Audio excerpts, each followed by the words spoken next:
dari sekian kabupaten, tapi mungkin ini perlu dicek lebih jauh.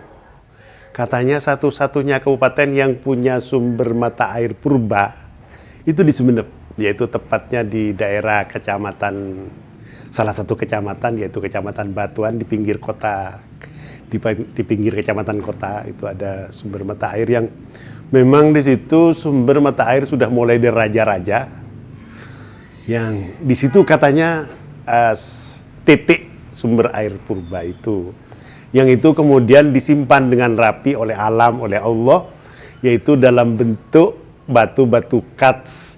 Kalau batu kats bahasa buku, tapi kalau bahasa orang Madura disimpan di batu-batu kompung ya, batu yang memang dibuat untuk dinding rumah. Tapi bahasa bukunya batu kats yang menyebar di berbagai, di belahan kan Pulau Kabupaten Sumeneb itu dari lautan naik gunung, terus lautan Kiledi di sepanjang gunung memanjang dari mulai Batu Putih sampai ke kecamatan terbarat ke Gulu ini memanjang. Jadi gunung itu penuh dengan batu kat semuanya, dan disitulah sumber mata air utama yang disimpan oleh Allah, disimpan oleh alam untuk menghidupi masyarakat Sumeneb pada umumnya, khususnya untuk kebutuhan sehari-hari. Jadi memang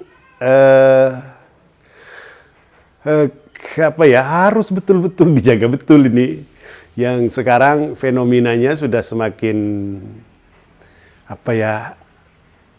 misalnya sumur bor air dalam semakin banyak. Yang konon katanya idealnya di satu komunitas cukup sumur bor, tapi sekarang di komunitas banyak sumur bor. Kalau hanya dimanfaatkan untuk penghidupan rumah tangga masih lumayan, tapi ini sudah kemudian diperjualbelikan secara luas. Itu masih belum apa-apa, di mana-mana galian C sudah mulai semakin menggila di mana-mana, maka ini sungguh ancaman bagi sumber mata air yang ada di Kabupaten Sumeneb. Dan sebagaimana saya katakan, sumber mata air itu akan menjadi sumber malapetaka kehidupan sosial bahkan pendidikan di Kabupaten Sumeneb.